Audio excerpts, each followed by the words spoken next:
guys, Angela here with Coastal Crafts. Welcome to the Seabright necklace video tutorial. I'm going to show you how to make this super cute on trend choker style necklace today. So go ahead and grab your pouch with all of your materials. Grab your tools, your bead board, and your cord ends. Unpack all of your goodies and meet me back here. Okay, now that we have all of our materials unpacked, go ahead and set your string and your cord end off to the side. We're gonna start laying out our pattern in our bead board. I'm gonna do this pattern that I think is really cute right now. It's very on trend, this like 50-50, where I'm gonna do all the colorful beads up one side and then all the white beads on the other side.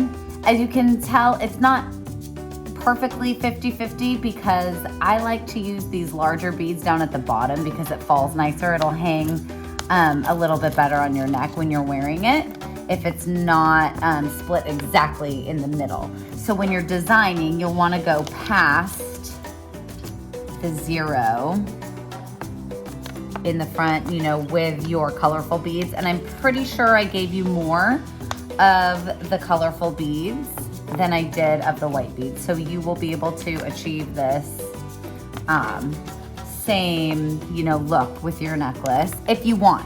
But the beauty is you can mix up your beads. You can design this however you want. You could do all the colorful ones in the middle, all the white up the back, all the white in the front, all the colorful ones up the sides. That part is up to you. Just, you know, use your bead board to kind of lay it out so you can get an idea of what it's gonna look like. And there's plenty of these little white spacers. So if you don't want your necklace to be a choker, you can just add these little guys at the back on each side of the necklace. And that way you can get it to the length you want. Remember, if you want an 18-inch necklace, you need to go up to the 9 on each side. If you want a 16-inch necklace, you'll go up to the 8 on each side. And I think I'm gonna go for choker style, so I'm gonna go like 7.5 on each side. These are gonna stand up and scrunch in. All right, so finish designing your necklace and then we're gonna start stringing. Okay, I've got my soft flex in my bead stopper.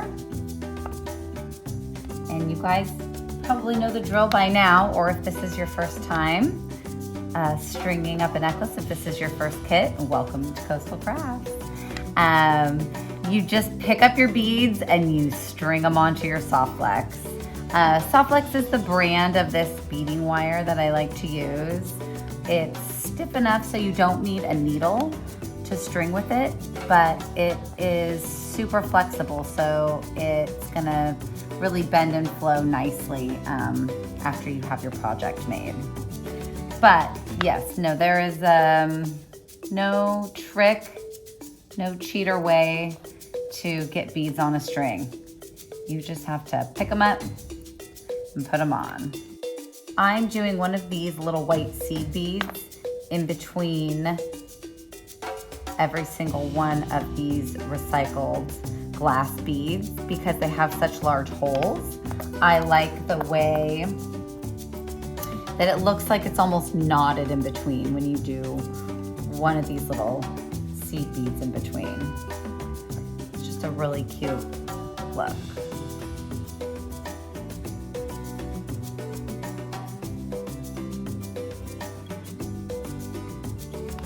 Okay, when I get to the colorful beads, I'm gonna start putting one of these little orange beads in between each one of the colorful ones. These little orange beads are really cute. They have a white center and they call them white hearts. So they're not an actual shape of a heart. They're just little glass beads with a white center. So they come in blue and red and turquoise and orange and yellow. There's many different colors of white hearts.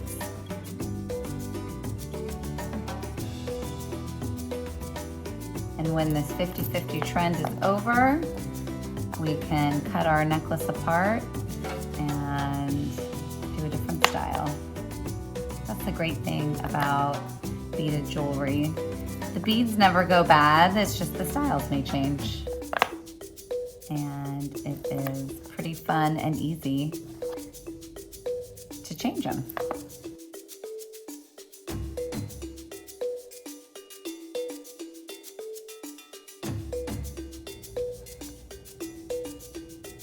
Okay, now that I have all my beads on, I'm gonna lay it back in the tray because now they're all strung on here and lined up. I can get a better idea of where I'm at lengthwise.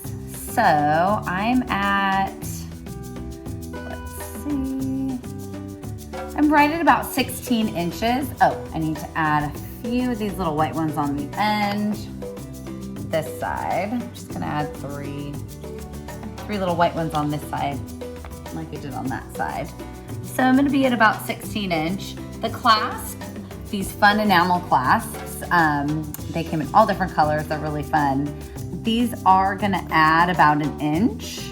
So I'm probably gonna be at about 17 inches, which I'm happy with. If you need to adjust, you can undo your cord end and slide off of, either side. That's the beauty of the cord end, is that it's not already attached to your clasp. So go ahead, I'm gonna put it back on. And now I'm gonna show you how to attach your clasp using your sterling silver crimp beads. Go ahead and grab a crimp bead, slide it on to your beading wire, slide your clasp onto your beading wire, take your wire and feed it back through the crimp bead. I like to go back through a couple beads at the end if you can, and I know you can with these beads because they have larger holes.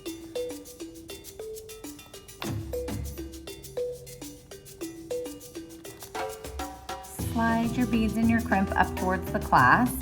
You want to leave some room so that your clasp can move so it's not super cinched, but you do want it close to the clasp so you don't have a ton of wire showing. Grab your flat nose pliers. These are the ones that are flat on the inside, not rounded. You won't get a good flat crimp if you don't use these needle nose pliers. Go ahead and smash your crimp. Take your cutters, get in there flush, and snip your tail off. Slide your beads down.